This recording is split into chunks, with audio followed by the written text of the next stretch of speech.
ಅದು ಎತ್ತಿನೊಳೆ ಪ್ರಾಜೆಕ್ಟ್ಗೆ ಅದಕ್ಕೆ ನಾವು ಫೈಲ್ ಮಾಡಿದ್ವಿ. ಆ ಫೈಲ್ ಮಾಡಿದ್ದು ಕೂಡ ಈಗ ಕ್ಲಿಯರ್ ಮಾಡ್ಕೊಡ್ತೀವಿ ಅಂತ ಹೇಳಿ. ಸೊ ಬಿಲ್ಡಪ್ ಮಾಡಬೇಕು. ಈ ಮಧ್ಯದಲ್ಲಿ ಕೆಲವು ಪ್ರಾಜೆಕ್ಟ್ಸ್ಗೆ ಅರ್ಜಿ ಹಾಕಿದ್ದೀನಿ, ಫಂಡ್ಸ್ಗೆ, ಸೆಂಟ್ರಲ್ ಗೌರ್ಮೆಂಟ್ ಫಂಡ್ಸ್ಗೆ.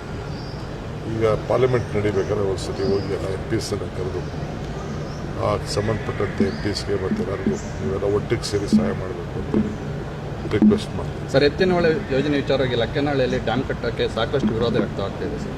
ಅಪ್ಪ, ಎಲ್ಲೇ ಏನೇ ಕೆಲಸ ಮಾಡೋದು, ರೋಡ್ ಮಾಡು, ಡ್ಯಾಮ್ ಮಾಡು, ಎಲ್ಲ ಮಾಡು, ಎಲ್ಲ ವಿರೋಧ ಮಾಡ್ತೀವಿ. ಅಂದರೆ ನೀರು ಬೇಕಲ್ಲ, ಎಲ್ಲರೂ ಒಂದು ಕಡೆ ಸ್ಟೋರೇಜ್ ಮಾಡಬೇಕಲ್ಲ. ಎಲ್ಲಿ ಸ್ಟೋರೇಜ್ ಮಾಡೋದು? ಮೊದಲು 15 ವರ್ಷದಿಂದ ಅಲ್ಲಿ ಗುರುತಾಗಿತ್ತು, 15 ವರ್ಷದಿಂದ ಗುರುತಾಗಿತ್ತು.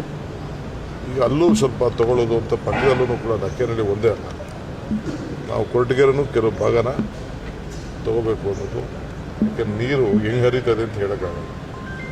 ಸೊ ಅದಕ್ಕೆ ನಾವು ಅಲ್ಲೂ ಕೂಡ ಕೆಲವು ಜಾಗ ಹೇಳಿದ್ವಿ. ನಾನು ಪರಮೇಶ್ವರ್ ಹತ್ರ ಟೆಕ್ನಿಕಲ್ ಟೀಮ್ ಅವರೆಲ್ಲ ಕುಂಡಿಸ್ಕೊಂಡು ಮಾತಾಡಿದ್ದೀನಿ. ಅಲ್ಲೂ ಕೆಲವು ಜಾಗ ತೊಗೊಳ್ಳೇಬೇಕು. ಬರೀ ನಾವು ದೊಡ್ಡಬಳ್ಳಾಪುರ ಜಮೀನು ಮಾತ್ರ ತೊಗೊಳ್ಳೋದು ಅಂತಲ್ಲ, ಕೊರಟಗೆರೆ ಜಮೀನು ತೊಗೊಳ್ಳೇಬೇಕಾಗ್ತದೆ.